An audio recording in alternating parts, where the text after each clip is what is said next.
Let's be honest, jet lag sucks. Ain't nobody trying to go on vacation and just be out of it their first day. And I don't know if you know this, but most of the flights coming to Iceland will land super early in the morning.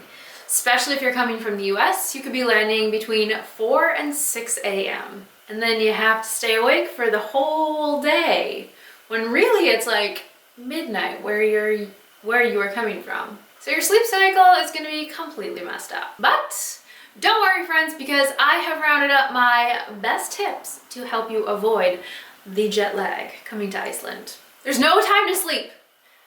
Too much exploring to do. Hello, Team Iceland. My name is Jeannie, and I'm your tour guide for all of the things Iceland planning.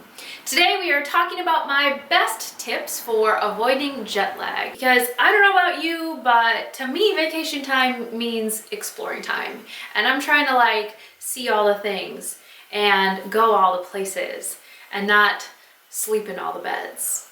If you are new around here, please go ahead and hit the subscribe button, because every week there's a new video about Iceland planning and you do not want to miss it. There's a few things that you can do to prepare for your trip before you even get on the plane. Number one is to limit greasy, heavy foods. I'm talking about like pizza and hamburgers and fried food. You want to have a big, healthy meal with lots of protein, some vegetables to fill you up and hold you over for the flight. Sugar is not your friend when it comes to flying because it weakens your immune system. And when you're getting on the plane with all of those other people, you want to have a really healthy immune system so that you don't pick up all the germs and things.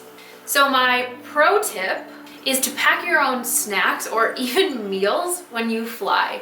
So I usually save quite a bit of room in my carry-on so that I have a bunch of snacks. So number one, I don't get hangry, and number two, I don't have to eat food that I don't like. Next, hydrate, hydrate, hydrate.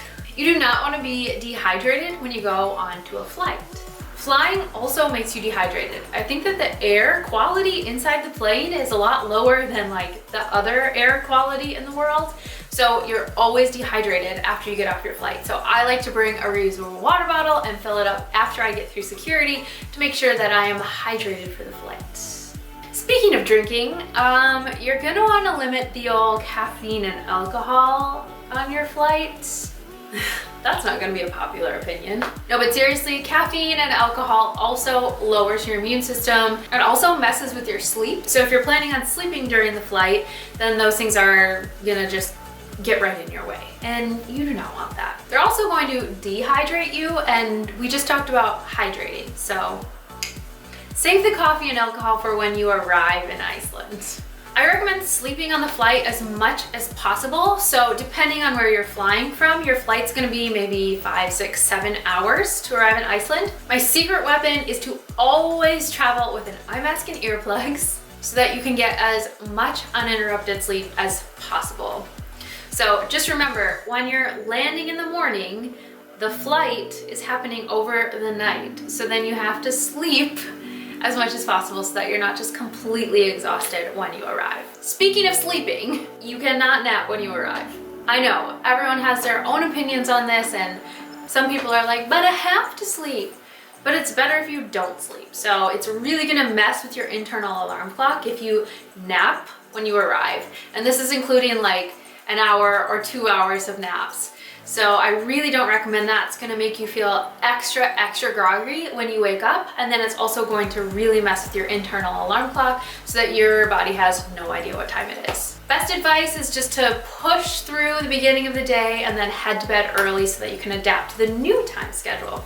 There are a couple of vitamins and supplements that I recommend taking if you want to boost your immune system, and these include vitamin D, echinacea, and zinc. So those things, along with healthy food and water, will all help you have a really strong immune system for the flight over. My secret weapon for flying is called No Jet Lag. And this is a homeopathic remedy that's in tablet form. So you take the tablets before and throughout your flight so that when you land, then you have the healthy vitamins inside so that it's minimizing the jet lag A lot of people are skeptical about this thing. Since we travel quite a bit, I always bring it with me on the flight. So it's really cheap on Amazon and you can't go wrong. Last but not least is get outside. So this is not difficult to do in Iceland because trust me when I say that Iceland has the best air. I'm serious, like that fresh, cold mountain mountain air is going to just hit you so hard, so you have no choice but to be wide awake. But honestly, getting outside, getting that sunlight, getting exploring, getting the fresh air is going to be your best jet lag cure ever. Plus, you're not coming to Iceland to sleep. You're coming to Iceland to explore, so just go see all the things. All right, friends, now you are ready to tackle Iceland jet lag free. I want to know your best tips for jet lag, so leave them in the comments below. And I hope you guys loved this video. If you found it helpful, please give it a thumbs up. Don't forget to hit subscribe, and I will see you back here next week for another Iceland planning video. And as always, happy planning, friends.